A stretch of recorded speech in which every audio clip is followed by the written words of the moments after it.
Bonjour à tous, nous nous retrouvons donc aujourd'hui pour une nouvelle séquence. Il s'agira cette fois-ci de l'EMC, donc pensez à prendre votre cahier dans le bon sens, c'est-à-dire à la suite des notes que vous aviez prises sur les exposés de vos camarades concernant la liberté et son dur combat. Voilà. Si vous regardez un petit peu cette image de fond sur ce PowerPoint, là, vous avez peut-être deviné quel était le thème de ce nouveau chapitre. Nous allons donc en effet traiter de la justice.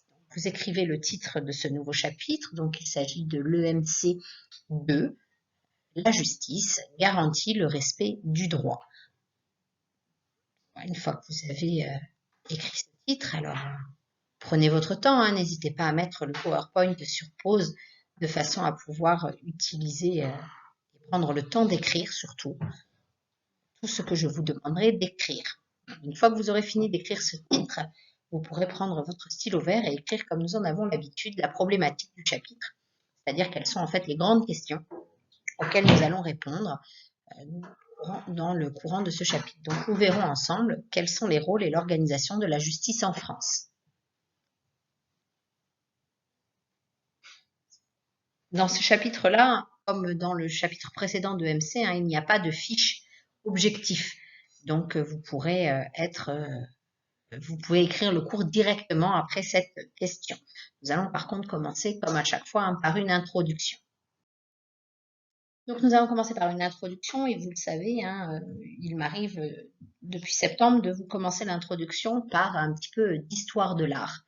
Donc c'est ce que nous allons faire là. Donc vous avez ici une statue symbolisant la justice. Donc cette statue, c'est la déesse grecque Thémis, qui est la fille d'Ouranos, et donc le ciel, et Gaïa la terre.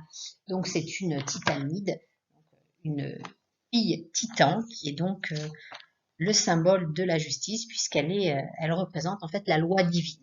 Donc je vais vous poser quelques petites questions sur cette statue, comme si nous étions en classe. Essayez d'y répondre, mettez sur pause le PowerPoint, et ensuite je vous mettrai le cours qu'il vous faudra recopier. Bien. Donc première question, quels sont les 3 éléments présents sur la statue qui ne vous semblent pas ordinaires? Quels sont les éléments qu'on n'a pas l'habitude de voir sur une statue? Alors ces éléments, il y en a 3, ils sont assez visibles, assez simples. Vous avez certainement repéré ici la balance, d'accord? Et c'est rare de voir une statue avec une balance. On a également une femme ici qui tient une épée, un glaive, d'accord? Et puis surtout, c'est peut-être l'élément le plus difficile à distinguer, vous avez ici, cette femme a les yeux bandés. On verra un petit peu après, justement, à quoi ça fait référence. Donc justement, réfléchissez un petit peu, voyez pourquoi est-ce que cette personne, donc cette justice, cette allégorie, cette femme peut-elle avoir les yeux bandés, posséder une épée et une balance entre les mains?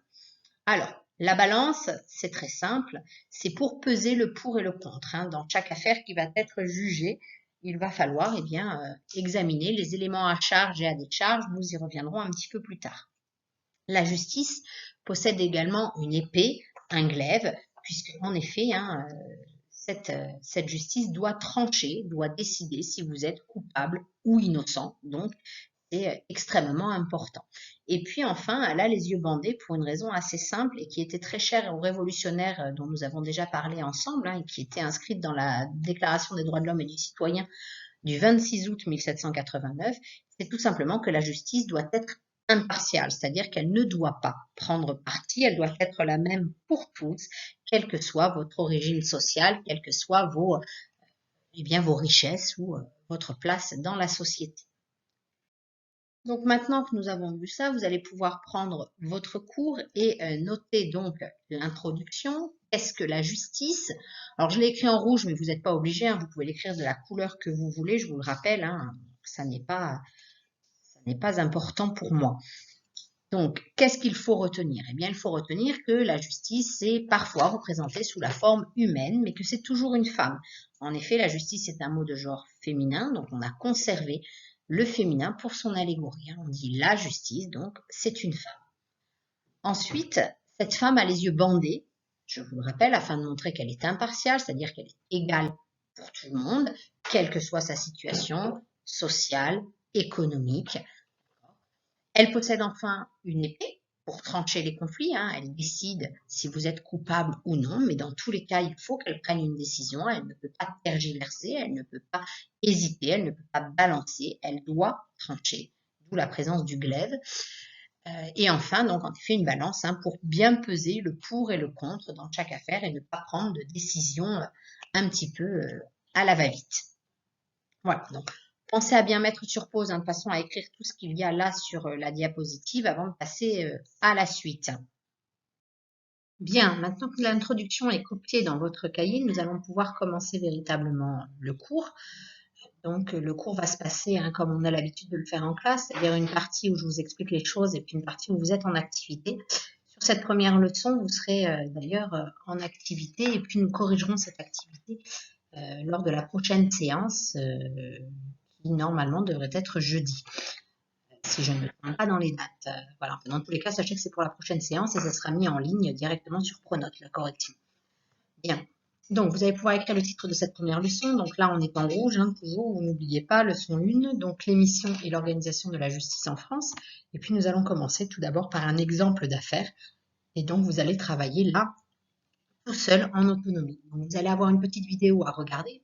Je dis petite, elle fait quand même 58 minutes, donc elle n'est pas si petite que ça. Et après avoir visionné cette vidéo ou en même temps, hein, vous allez pouvoir compléter donc un questionnaire que vous allez trouver à la fois sur le Padlet mais également sur Pronote, tout comme le lien pour la vidéo. Donc c'est la vidéo du procès de Carmen Bois qui est accusée d'avoir tué son père. Donc vous verrez pourquoi, dans quelles circonstances, hein, et puis voilà. N'hésitez pas à faire pause sur la vidéo de façon à pouvoir compléter votre questionnaire. Je vous souhaite donc bon courage pour ce travail. Nous nous retrouvons à la prochaine séance où nous ferons le corrigé de cette activité. Allez, bon courage à vous et à jeudi.